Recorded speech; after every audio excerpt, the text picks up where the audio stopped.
ಇದು ಧರ್ಮಸ್ಥಳದ ಹೆಗ್ಗಡೆಯವರೇ ಸ್ವಾಗತ ಮಾಡಿದ್ದಾರೆ. ಇವ್ರು ಹಿಡ್ಕೊಬಿಡೋದಿಲ್ಲ, ಅಲ್ಲಾಡ್ತಾ ಇದ್ದಾರೆ.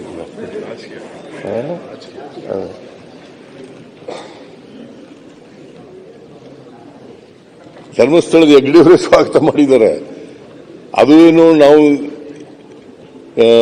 SIT ಮಾಡಿದಾಗ ಮಾತಾಡ್ನೇ ಇಲ್ಲ ಬಿಜೆಪಿಯವರು. ಸ್ವಲ್ಪ ದಿನ ಆದ್ಮೇಲೆ 12 ದಿನ ಆದ್ಮೇಲೆ ಅಲ್ಲಿವರೆಗೆ ಬಾಯಿನೇ ಬಿಚ್ಚಿರ್ಲಿಲ್ಲ ಇವರು. ಯಾವಾಗ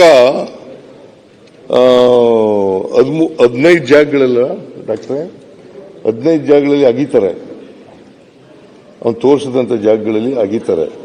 2 ಕಡೆ ಮಾತ್ರ ಸಿಗ್ತದೆ. ಒಂದ್ ಕಡೆ ಅಸ್ಥಿಪಂಜರ, ಇನ್ನೊಂದ್ ಕಡೆ ಮೂಳೆಗಳು ಸಿಗ್ತವೆ. ಅದು ಬಿಟ್ರೆ ಇನ್ನು 13 ಸ್ಥಳಗಳಲ್ಲಿ ಸಿಗೋದಿಲ್ಲ. ಅದು ಗೊತ್ತಾದ ಮೇಲೆ ಶುರುವಾಗೋಯ್ತು ನೋಡಿ ಬಿಜೆಪಿ ಅವ್ರದ್ದು ಎಲ್ಲ. ಅಲ್ಲಿವರೆಗೆ ಏನ್ ಬಾಯಿ ಮುಚ್ಕೊಂಡಿದ್ರು ಸುಮ್ಮನೆ. ನಾನೇ ಮೈಸೂರಿಗೆ ಬಂದು ಪ್ರೆಸ್ ಮೀಟ್ ಮಾಡಿದ್ದೀನಿ. ನಾನೇ ಫಸ್ಟ್ ದಿನ ನೀವು SIT ಮಾಡಿದ ಫಸ್ಟ್ ದಿನ ಮೈಸೂರಲ್ಲಿ ಪ್ರೆಸ್ ಮೀಟ್, ಮಾರನೇ ದಿನ ಬೆಂಗಳೂರಲ್ಲಿ ಪ್ರೆಸ್ ಮೀಟ್ ಮಾಡಿ ಇಲ್ಲಿ ಪ್ರಸ್ತಾಪ ಮಾಡಿಲ್ಲ.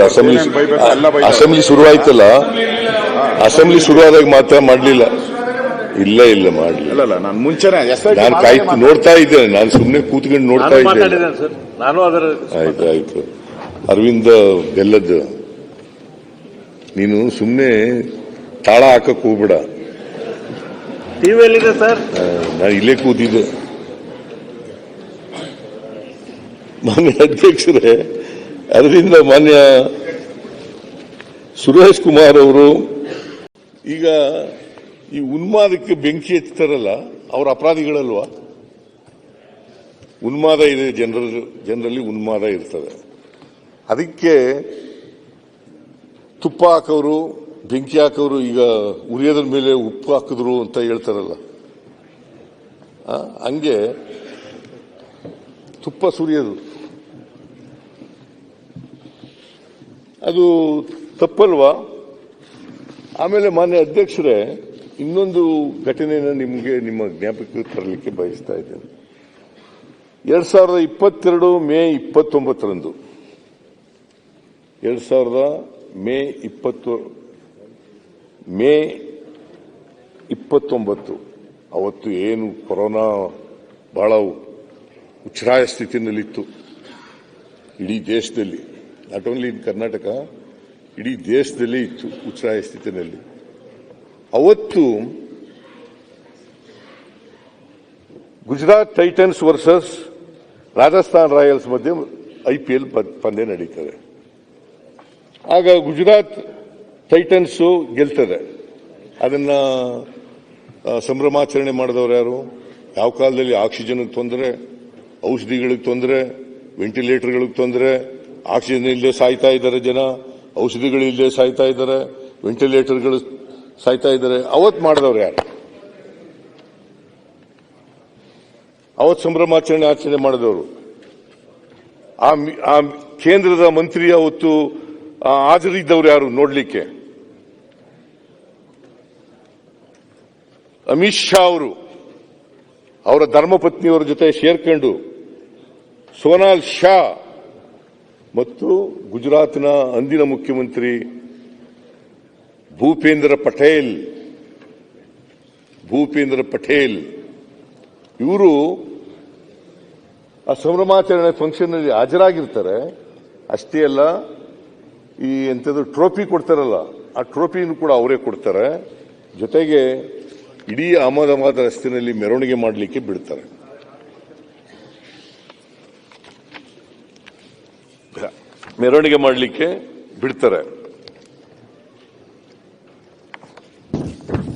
ಆಮೇಲೆ ನರೇಂದ್ರ ಮೋದಿಯವರು, ಈ ದೇಶದ ಪ್ರಧಾನಮಂತ್ರಿಗಳು, ಟ್ರಂಪ್ ಅವ್ರನ್ನ ಕರ್ಕೊಂಡ್ಬಂದು ಕೊರೋನಾ ಹರಡುತ್ತಿದ್ದಾಗ 2020ರಲ್ಲಿ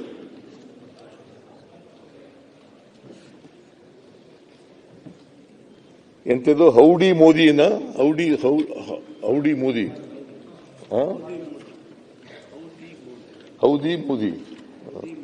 ಏನಾಗಂದ್ರೆ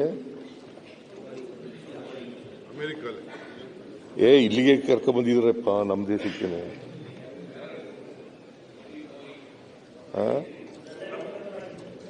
ಹೌದಿ ಮೋದಿ ಅಂತ ಹೇಳಿ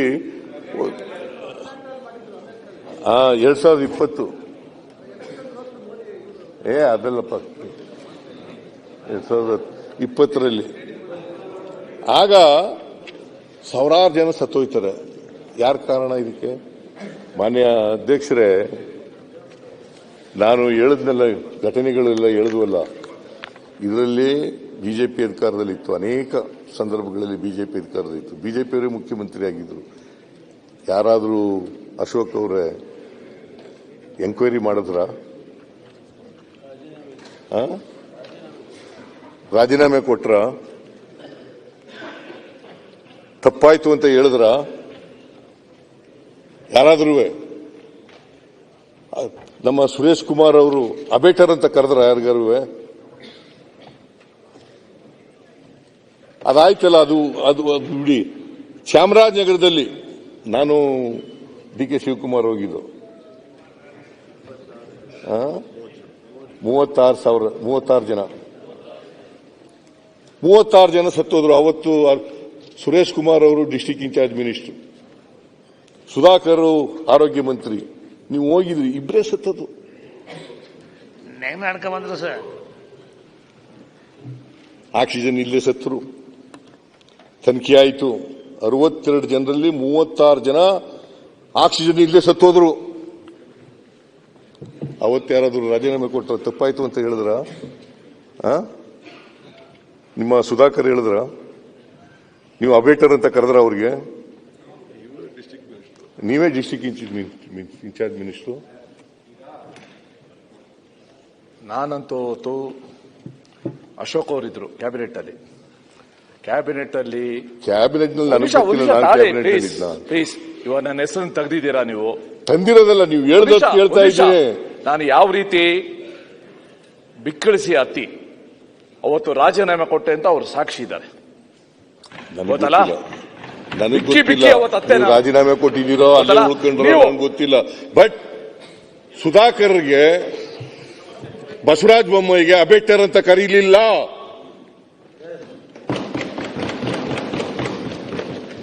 ನಮಗ್ ಮಾತ್ರ ಕರೆದ್ರಿ. ಬಸವರಾಜ ಬೊಮ್ಮಾಯಿ ಕರೆದ್ರ ಅಬೇಟರ್ ಅಂತ? ಸುಧಾಕರ್ ಕರೆದ್ರ?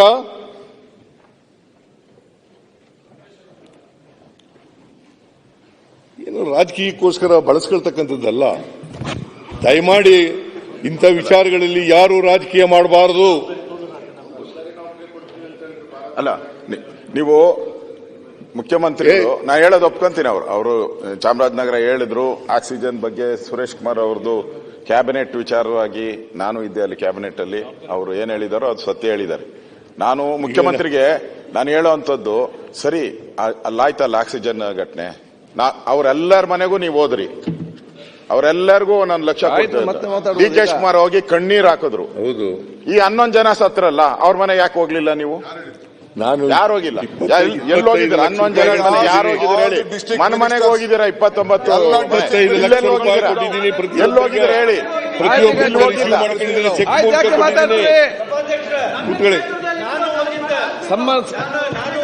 ಕನ್ಸರ್ನ್ ಡಿಸ್ಟ್ರಿಕ್ಟ್ ಮಿನಿಸ್ಟರ್ ಎಲ್ಲ ಕಡೆ ಹೋಗಿದೆ. ಓಕೆ ಸುಧಾಕರ್, ಎಲ್ಲ ಹೋಗಿದ್ರಿ, ಎಲ್ಲ ಡಿಸ್ಟ್ರಿಕ್ಟ್ ಸುಧಾಕರ್, ಸುರೇಶ್ ಎಲ್ಲ ಅವ್ರವ್ರ ಜಿಲ್ಲೆ ಹೋಗಿದ್ರಿ. ಸಭಾಧ್ಯಕ್ಷ ಹೋಗಿಲ್ಲ ಅಂದ್ರೆ ಸುಳ್ಳ್ಯಾ ಕೇಳ್ಬೇಕು? ನಾವು ಹೋಗಿದ್ವಿ, ನಾನು ಹೋಗಿದ್ದೆ, ಸುಧಾಕರ್ ಗೊತ್ತಿಲ್ಲ ಬಿಡಪ್ಪ, ಗೊತ್ತಿಲ್ಲ. ಶಿವಮೊಗ್ಗದಲ್ಲಿ ಮಿನಿಸ್ಟರ್ಗೆ ಹೇಳಿದೆ ನಾನು. ಎಲ್ಲ ಶಿವಮೊಗ್ಗ ಮಿನಿಸ್ಟರ್ ಹೊಂಟೋದ್ರ. ಆಮೇಲೆ ಬೆಂಗಳೂರಿನಲ್ಲಿ ನಮ್ಮ ಮಿನಿಸ್ಟರ್ ಕಳಿಸಿದ್ದೆ ನಾನು. ಆಮೇಲೆ ಸತ್ತ ಕುಟುಂಬದವರಿಗೆ 25 ಲಕ್ಷ ರೂಪಾಯಿ ಪರಿಹಾರವಾಗಿ ಕೊಟ್ಟಿದ್ದೀವಿ. ಮತ್ತೆ ಎಲ್ಲರೂ ಕೂಡ ಚೆಕ್ ಇಸ್ಕೊಂಡಿದ್ದಾರೆ.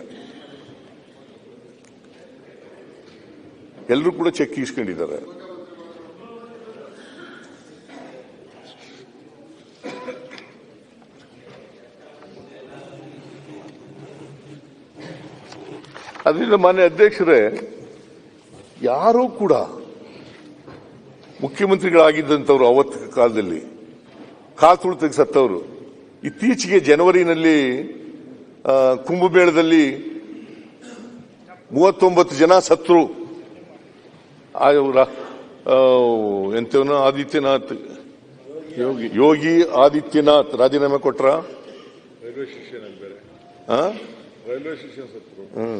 ರೈಲ್ವೆ ಸ್ಟೇಷನ್ ಸತ್ರು ಕುಂಭಮೇಳದಲ್ಲಿ. ಇತ್ತೀಚೆಗೆ ಓಲಿ ಅದು ಬಿಡಿ, ಇತ್ತೀಚೆಗೆ ಗುಜರಾತ್ನಲ್ಲಿ ಒಂದು ಏರ್ ಇಂಡಿಯಾದವರು ಹೋಗಿ 264 ಜನ ಸತ್ರು. ರಾಜೀನಾಮೆ ಕೊಟ್ರ.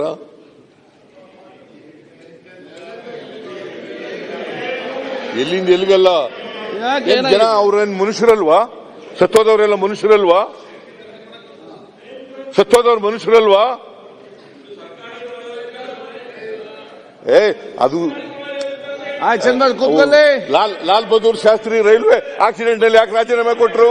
ಚನ್ನಬಸಪ್ಪ ಎಲ್ಲ ಗೊತ್ತಿದೆ ಅವರೇ.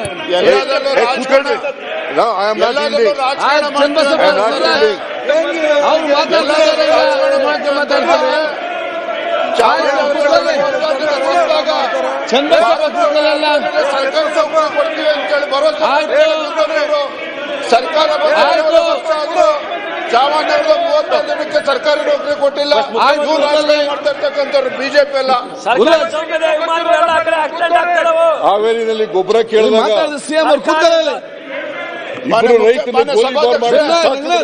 ಬಿಜೆಪಿ ರಾಜಕಾರಣ ಮಾಡ್ತೀವಿ ಅಂತ ರಾಜೀನಾಮೆ ಕೊಟ್ರ. ಯಾತ್ರೆ ಸಂದರ್ಭದಲ್ಲಿ ಯಡಿಯೂರಪ್ಪ ರಾಜೀನಾಮೆ ಕೊಟ್ರ. ಸರ್ಕಾರಿ ನೌಕರಿ ಕೊಡ್ತೀವಿ ಅಂತ ಹೇಳಿದ್ರು. ನೌಕರಿ ಕೊಟ್ಟಿಲ್ಲ. ರಾಜೀನಾಮೆ ಕೊಟ್ರ. ತಪ್ಪಾಯ್ತು ಅಂತ ಹೇಳಿದ್ರ. ಜನಕ್ಕೆ ಸರ್ಕಾರಿ ನೌಕರಿ ಕೊಟ್ರ. ಹಾಗಾದ್ರೆ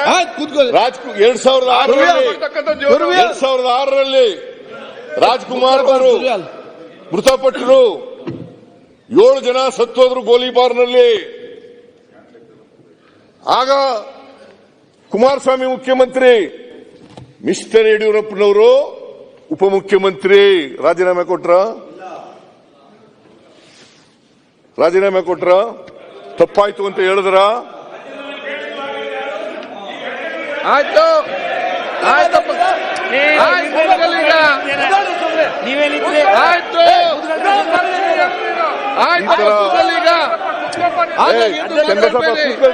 ಆಯ್ತು ಆಗ ಮಾತಾಡ್ತಾರೆ. ಆಯ್ತು ಸುಮ್ಮನೆ ನೀವ್ಯಾಕೆ ಹೇಳ್ತೀರಿ? ಕೂತ್ಕೊಳ್ಳಿ. ದುರ್ವ್ಯಾಲ್ ಯಾಕೆ ಏನಾಗಿದೆ ನಿಮ್ಗೆ ಇವತ್ತು? ಇಲ್ಲಿ ಮುಖ್ಯಮಂತ್ರಿ ಮಾತಾಡ್ತಾರೆ, ಸುಮ್ಮನೆ ಕೂತ್ಕೊಳ್ಳಿ.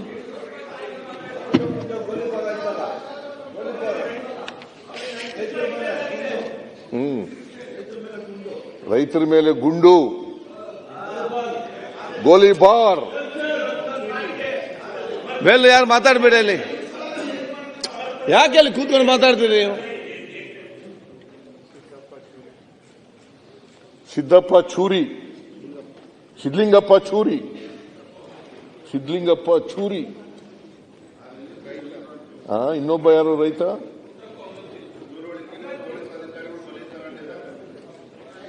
ಆಯ್ತು.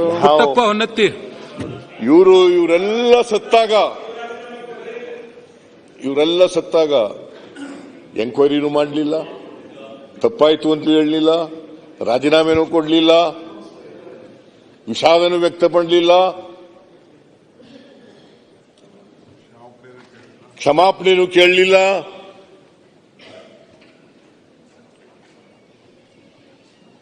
ನಮಗೆ ಪಾಠ ಹೇಳ್ಕೊಡ್ತೀರಾ ನೀವು? ಕೂತು ಮಾತಾಡಬೇಡಿ ಅಲ್ಲಿ.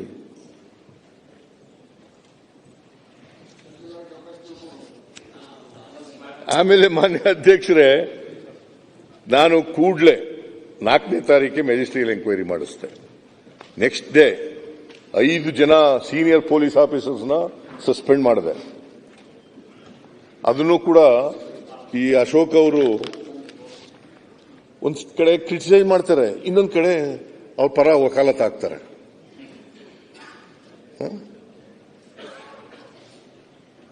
ಈಗ ನೋಡಿ,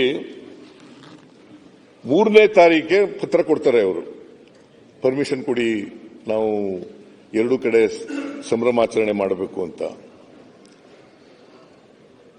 ಅವರು ಪೊಲೀಸ್ನವರು ಅಲ್ಲೇ ಯಾರು ಗಿರೀಶ್ ಅಂತ ಇನ್ಸ್ಪೆಕ್ಟರು ಅವನು ಪರ್ಮಿಷನ್ ಕೊಡಲ್ಲ.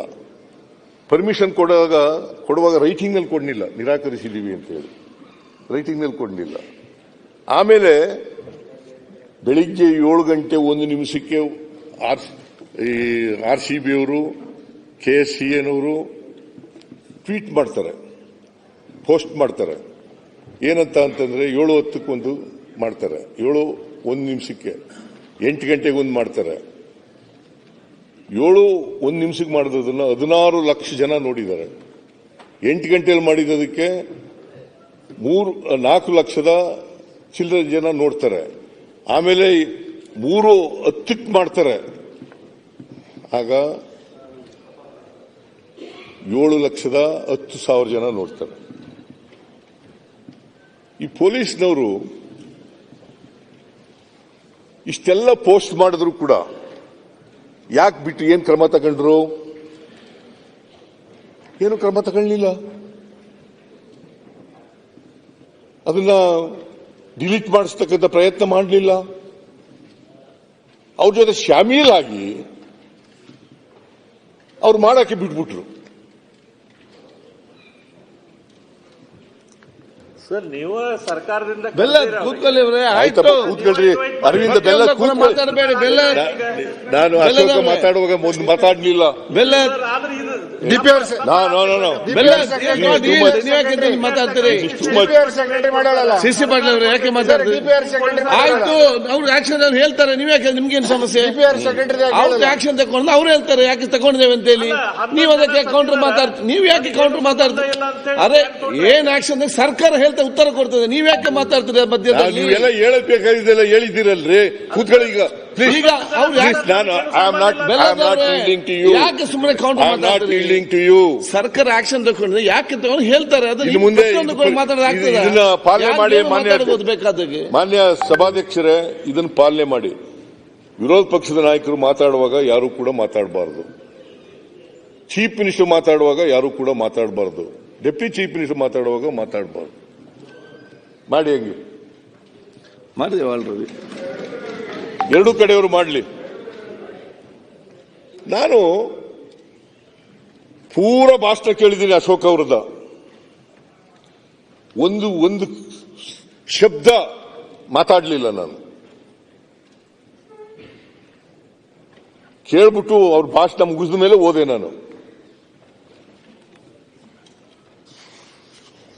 ಮಧ್ಯೆ ಹೇಳ್ತಕ್ಕಂಥದ್ದು ಅದು ಪ್ರಜಾಪ್ರಭುತ್ವದ ಲಕ್ಷಣನೂ ಅಲ್ಲ, ಸಂಸದೀಯ ವ್ಯವಸ್ಥೆಯ ಲಕ್ಷಣನೂ ಅಲ್ಲ. ನೀವು ಏನಾದರೂ ನನಗೆ ಡಿಸ್ಟರ್ಬ್ ಮಾಡಬೇಕು ಅಂತ ಅನ್ಕೊಂಡ್ರೆ, ಡಿವಿಯೇಟ್ ಮಾಡಬೇಕು ಅಂತ ಅನ್ಕೊಂಡ್ರೆ ನಿಮ್ಮ ಗ್ರಹಿಕೆ ತಪ್ಪು. ನಾನು ಡಿಸ್ಟರ್ಬ್ ಆಗಲ್ಲ, ಡಿವಿಯೇಟು ಆಗಲ್ಲ.